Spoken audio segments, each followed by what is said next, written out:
এখানে কে কে সফল হতে চান? একজন অন্তত ভাই হাত না তুলতা, সবাই হাত তুলছে, সফল হইতে চায়। এই যে সাফল্য নামক জিনিসটা, এটা হচ্ছে লাগাতার একটা ফর্মুলায় কাজ করে যাওয়া। আর এই চলার পথে আপনাকে উষ্টা খেতে হবে, পড়ে যেতে হবে, কঠিন।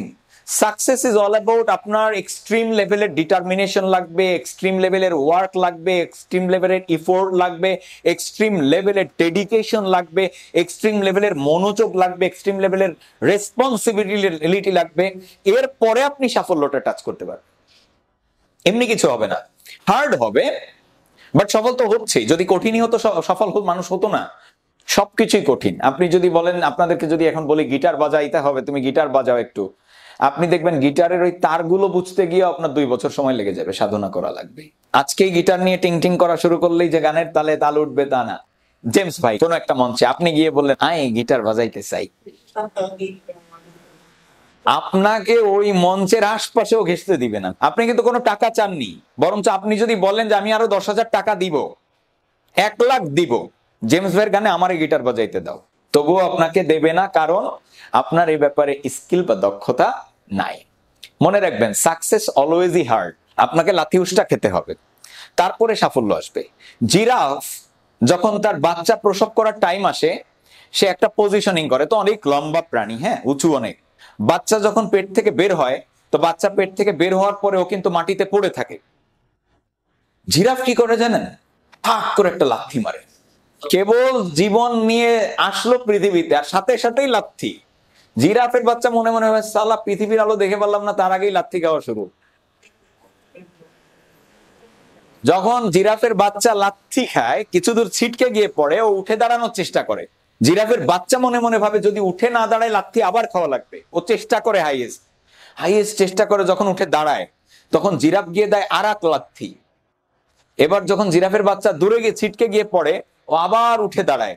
উঠে দাঁড়িয়ে যখন মায়ের কাছে আসতে থাকে, মাও এগিয়ে যায়, কিস করে মা, বাচ্চাকে যত্ন নেয়, বাচ্চাকে একদম আলিঙ্গন করার মতো তার কোলের কাছে টেনে নেয়। আসলে জিরাফ তার বাচ্চাকে কেন লাথি মারে জানেন? এই ছোট জিরাফের বাচ্চার মাংস অনেক নরম থাকে, তো এই নরম মাংস আবার পছন্দ সিংহের, বাঘের।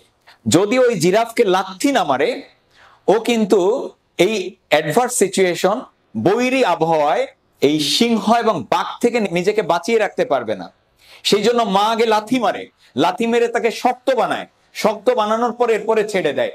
জীবনও ঠিক এরকম, জীবন আপনাকে এরকম লাথি মারবে, উষ্টা মারবে। আপনার সাকসেস যদি আপনি পেতে চান, আপনার এই লাথি উষ্টা খেয়ে উঠে দাঁড়াতে হবে, আবার লাথি মারবে, পড়ে গিয়ে আবার উঠে দাঁড়াতে হবে, আপনি ঠিক বিজয় লাভ করবেন। তো brother, always remember this things. Success কখনো শর্টকাটে আসবে না, সরাসরি আসবে না। এক লোক যাচ্ছিল রাস্তা দিয়ে, দেখে এক বাগান, তো বাগানের গাছে ফল ধরেছে, চোখ দিয়ে ফল দেখছে, দেখার সাথে সাথে মনে চাইছে খেতে, মনে লোভ লাগছে, হ্যাঁ কত সুন্দর ফল, টসটসে, খাই। তো মন তো আর গাছে গিয়ে ফল ছিঁড়তে পারবে না, তো সে গেল তার পা দিয়ে গাছের কাছে। পা দিয়ে তো আর ফল ছেঁড়া যায় না, ছিঁড়লো হাত, হাত তো আর ফল খাইতে পারবে না, খেতে পারবে তার মুখ, তো দিল সে মুখে, মুখ তো আর ফল রাখতে পারবে না, রাখলো তার পেট। আর এই ঘটনা দূর থেকে ওই বাগানের মালি দেখতেছি। মালির হলো রাগ, ও ডান্ডা একটা নিয়ে এসে তার পিছে মারলো ডান্ডা। ডান্ডা খাওয়ার পরে তো পোত করে উঠলো, চোখ দিয়ে পানি বেরোনো শুরু করলো। এইবার সে বুঝতে পারলো যে দেখছিলাম আমি চোখ দিয়ে, অপরাধটা করছিল চোখ, এই জন্য ফাইনাল পয়েন্ট এসে আমার চোখ দিয়েই সালা পানি বেরোচ্ছে, কান দিয়ে তো আর বেরোচ্ছে না। দ্য ফ্যাক্ট ইজ, আপনি যখন সাকসেস চাবেন, এটা সরাসরি এমনি চলে আসবে না, এটা এরকম একটা প্রসেসের মধ্য দিয়ে তারপরে আপনার কাছে পৌঁছাবে। তাই সাকসেসকে কখনো শর্টকাট রাস্তায় খোঁজার চেষ্টা করা যাবে না। আপনাকে স্ট্রাগল করতে হবে, আপনাকে সবকিছু ফেস করতে হবে।